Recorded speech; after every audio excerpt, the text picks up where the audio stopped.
Hi guys, welcome back to our channel. இது என்னோட 10வது மினி vlog. இன்றைக்கி நம்ம என்ன பார்க்க போகிறோம்னா, எங்கள் ஏரியா பக்கத்தில் இருக்கிற ஒரு வியூ பாயிண்ட், அதாவது ஒரு டூரிஸ்ட் பிளேஸை வந்து விசிட் பண்ணுறதுக்காக ஃபேமிலியாக போயிருந்தோம். இது எப்படின்னா, எங்கள் வீட்டு பக்கத்துலேயே தான் இருக்குது. வாகமனில் வராட்டுமேடுன்னு நீங்கள் ஜஸ்ட் கூகுள் பண்ணாலே இதை நீங்கள் பார்க்க வரலாம்.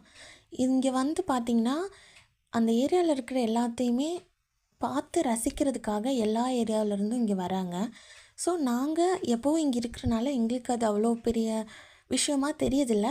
பட் இங்கேருந்து பார்க்குறதுக்கு ஒரு மாதிரி ஹாப்பியாக ஜாலியாக தான் கைஸ் இருக்குது. இங்கேருந்து பார்த்தீங்கன்னா அதோ தெரியுது பார்த்தீங்களா, அந்த இடத்துல இருந்து நீர்வீழ்ச்சி கீழமாக்க வர்றதை நீங்கள் பார்த்து ரசிக்கலாம். அது மட்டும் இல்லாமல் இங்கே இருக்கிற ஏரியாவோட எல்லா வியூ பாயிண்ட்டும் ஜஸ்ட் பார்க்குறதுக்கு ஒரு மைண்ட் கொஞ்சம் ரிலீஃபாக இருக்கும் கைஸ். அது மட்டும் இல்லாமல் வந்து நாங்கள் ஃபேமிலியாக நிறைய ஃபோட்டோஸ் தென் நிறைய மெமரிஸ் க்ரியேட் பண்ணிவிட்டு இங்கேருந்து ஹாப்பியாக ரிட்டன் ஆகிட்டோம். தேங்க்யூ ஃபார் வாட்சிங். இந்த வீடியோ பிடிச்சிருந்தா மறக்காமல் லைக் அண்ட் சப்ஸ்கிரைப் பண்ணிடுங்க கைஸ்.